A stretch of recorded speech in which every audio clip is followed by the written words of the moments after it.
When we think about the economic fallout from global conflicts, our minds usually jump to things like oil prices or maybe shaky stock markets.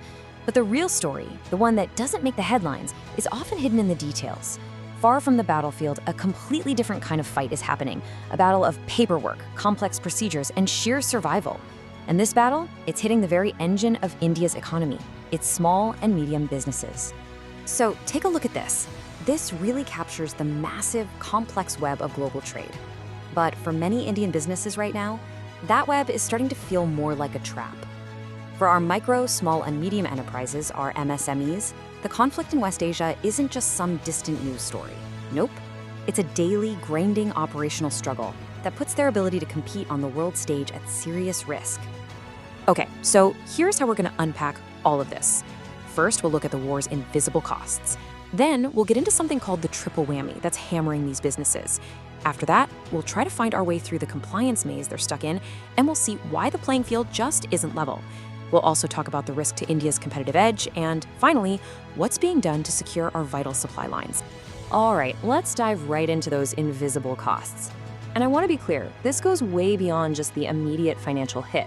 For MSME exporters, this conflict has unleashed a tidal wave of procedural hurdles, turning what should be a routine shipment into an absolute logistical nightmare.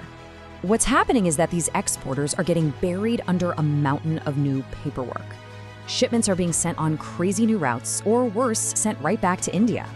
All of this adds up to a massive increase in what's known as the compliance burden. And right there, that's the real hidden cost of this conflict. Now, to really get a handle on just how bad this is, we need to understand a concept that industry experts are calling it the triple whammy. It's a really clear way to break down the three major disruptions that Indian exporters are up against right now. Let's walk through this. First, you've got the U-turn. Imagine your cargo is halfway across the world, and suddenly it's turned around and sent back to India.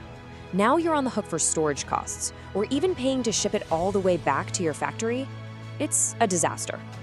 Second, the detour. Your shipment gets rerouted to some random port you've never dealt with before. The shipping company says, "Our job is done." And suddenly, you're left completely stranded, trying to figure out what to do next. And finally, the third blow, the dead end. A lot of countries have tariff quotas, right? Limits on how much of a product can come in at a low duty rate. Well, for stuff like steel going to Europe, those quotas can fill up on the very first day of the quarter. So if your shipment is delayed by just a few days, it could get stuck there for almost 3 months. Each one of these is a full-blown crisis for a small business.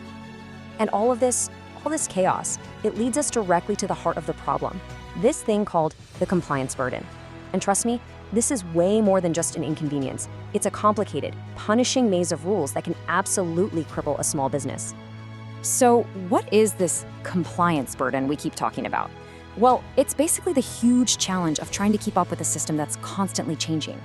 It's about dealing with tariffs that shift overnight, penalties you can't predict, and brand new shipping rules, all while your products are floating somewhere out on the ocean.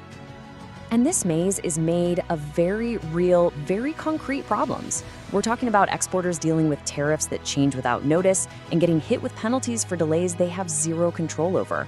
They're trying to manage multiple HS codes, those are the product classification codes, across different disconnected systems. It makes it practically impossible to figure out the final landed cost of their goods, which just creates massive financial uncertainty. And you don't have to take my word for it. This quote from Imtiaz Khatib, an expert in this field, just hits the nail on the head. He says there's a lot of chaos in the system. That lack of clarity, that chaos, it isn't just a side effect of the problem. It is the problem. And it's what these MSMEs are forced to navigate every single day. So you might be asking, why is this hitting the MSMEs, the little guys, so much harder? Well, the answer is pretty simple and pretty unfair. It comes down to a deeply uneven playing field, where the resources you have basically determine whether you sink or swim. I mean, just look at this contrast. It tells the whole story. On one side, you have the big corporations. They've got entire teams dedicated to compliance, fancy software to handle everything, and a big financial cushion to absorb any unexpected hits. Then, on the other side, you have our MSMEs. Here, it's often just one entrepreneur juggling everything on a basic Excel spreadsheet. Their systems are disconnected, prone to errors, and a single mistake can be absolutely catastrophic. It's a whole different world. So what are the bigger implications here? This isn't just a headache for a few businesses. No, This is a strategic risk to India's entire export economy. It's a threat to the very sector that forms its backbone.